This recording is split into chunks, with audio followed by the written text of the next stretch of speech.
Merci. Alors, nous avons été les pionniers de la radiofréquence en France en 1998, donc ça, on va fêter presque notre 20e anniversaire de la radiofréquence dans un an, et qui a largement évolué donc, depuis cette date-là. Et en tant que chirurgien, à l'époque, nous faisions beaucoup de stripping. On s'est rendu compte qu'en faisant de la radiofréquence, on n'avait plus de douleur et beaucoup moins d'arrêt de travail. Donc, en tant que chirurgien, donc ça me paraissait parfait de faire de la radiofréquence, surtout que ça avait de nombreuses qualités. Certainement de meilleure qualité que la sclérose à la mousse. Mais la différence entre les deux, c'est que la sclérose à la mousse est beaucoup moins chère. Et sur le plan du coût, bien sûr, il y a certains endroits où certainement sur le plan donc, du coût, c'est plus difficile à faire de la radiofréquence. Il a fallu attendre quand même 14 ans pour que ce soit validé par l'Union internationale de phlébologie et qui disait que les traitements endothermiques étaient effectifs et étaient mieux recommandés que le stripping dans le traitement d'insuffisance veineuse. La Caisse d'assurance maladie a fait des statistiques en 2014, s'est rendu compte que l'arrêt de travail moyen du stripping, c'était 27 jours, alors que pour la radiofréquence, c'était seulement 3 jours. Donc ils ont très vite décidé de réembourser le cathéter de radiofréquence, donc ce qui diminuait quand même les coûts. Et donc la nouvelle stratégie en France, c'était de privilégier le traitement endoveineux, notamment la radiofréquence, parce que la radiofréquence donne des résultats esthétiques parfaits. Il suffit de faire un tout petit trou ici. On chauffe la saphène sur toute sa hauteur pour faire disparaître le reflux. Et vous voyez ici, il y a juste une petite échymose due à la phlévectomie qui doit être très souvent associée. En général, 60% des cas de phlévectomie associés. Certains peuvent faire éventuellement de la sclérose, mais sur cette partie-là. On a un peu les mêmes références. Notre référence à nous, donc avec Propsleu, et avec lequel on a participé, et aussi Olivier Pichot qui est ici, donc qui a fait toute l'exploration éco-Doppler, c'est d'avoir des résultats quand même excellents, puisque l'occlusion immédiate d'une série sur 300 personnes à 800 Européens était de 99,5% d'occlusion immédiate, donc ce qui est quand même très bon, et au bout de 5 ans, 92%, mais je pense que ça doit être encore mieux amélioré maintenant avec l'amélioration du matériel.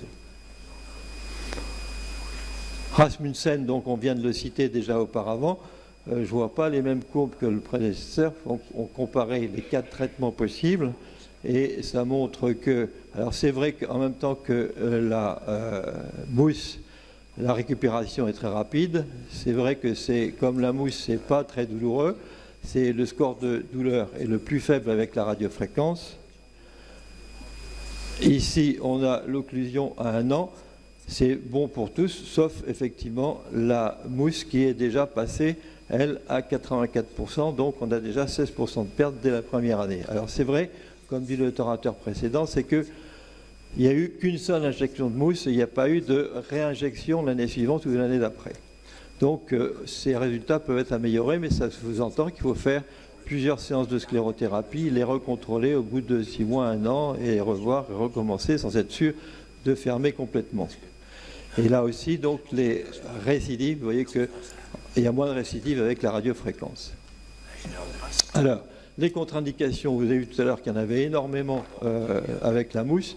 Avec la radiofréquence, il n'y en a qu'une seule, c'est la veine superficielle. Et on est d'accord que toutes les veines superficielles doivent être traitées par stripping et pas par laser ou radiofréquence, parce que ça donne effectivement des saturations ou ça donne des pigmentations. La meilleure indication, bien sûr, donc c'est la veine intrafaciale. Vous voyez ici même déjà cliniquement, on voit qu'on ne voit pas la saphène, donc on peut la chauffer sans vergogne au niveau de la cuisse, et là on fera une sclérothérapie ou plutôt une phlévectomie sur les veines superficielles. Là, on avait l'indication idéale, j'ai précédemment indication idéale, c'est radiofréquence sur toute la longueur avec petite phlévectomie.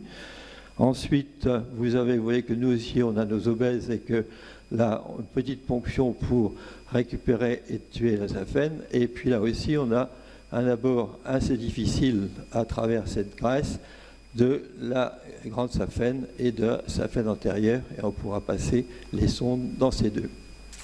Ici, bien sûr, on peut traiter des ulcères en 2 fois, c'est-à-dire qu'il fait le côté aseptique, et puis ensuite on reprend la sonde, on la passe par le bas et on fait le temps septique secondaire. Vous voyez que les résultats à 1 mois sont excellents puisque les troubles trophiques et l'ulcère ont disparu au bout d'1 mois. Alors, il faut traiter les veines intrafaciales, il faut au moins 6 mm entre la saphène et la peau. Quand elle est trop superficielle, eh bien, vous voyez que la partie profonde en haut sera traitée par un traitement thermique. La partie très superficielle, vous voyez que là, la peau, elle est ici, elle est contre, donc il est exclu de faire de la radiofréquence. Donc en haut, traitement thermique, en bas, stripping. On tire avec un crochet la saphène et puis on fait une invagination donc, de la saphène à la partie basse, la partie superficielle. Voilà, une fois terminé, donc traitement thermique ici et ici, invagination en dessous. Ça permet d'éviter les complications, c'est-à-dire que toute veine superficielle, même à la mousse, ça peut donner des pigmentations. Ça, j'ai trouvé ça après laser sur Internet, publié par Moriello. Ça, c'est un cas personnel à moi. Pourtant, c'est une cuisse assez grosse, avec une saphène assez profonde, et j'ai quand même eu une pigmentation importante. Heureusement, on a pu la ponctionner. Vous voyez ici, c'est de la purée de caillots qui est ici, qui est ponctionnée. Je l'ai ponctionnée au bout de 3 ou 4 fois, et au bout d'1 mois, ça a disparu avec chance. Donc depuis, je fais très peu de... Je fais pratiquement pas de radiofréquence. Je ne fais que des petits strippings lorsque la veine est très superficielle. Ça, beaucoup de branches, beaucoup de choses comme ça, c'est des strippings.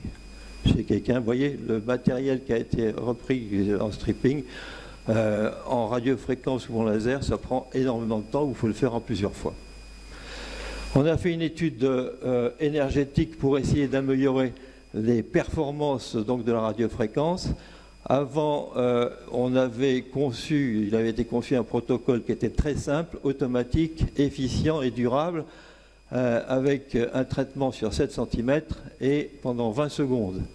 Et on pouvait faire donc 2 cycles sur les grosses veines et 1 cycle sur les troncs. Ça, on a essayé de remodifier ça maintenant avec notre nouveau générateur qui montre qu'à la fin de chaque cycle, on peut savoir exactement quelle est l'énergie qui a été dépensée. Donc on sait qu'au cours de 2 cycles, on a 110 joules.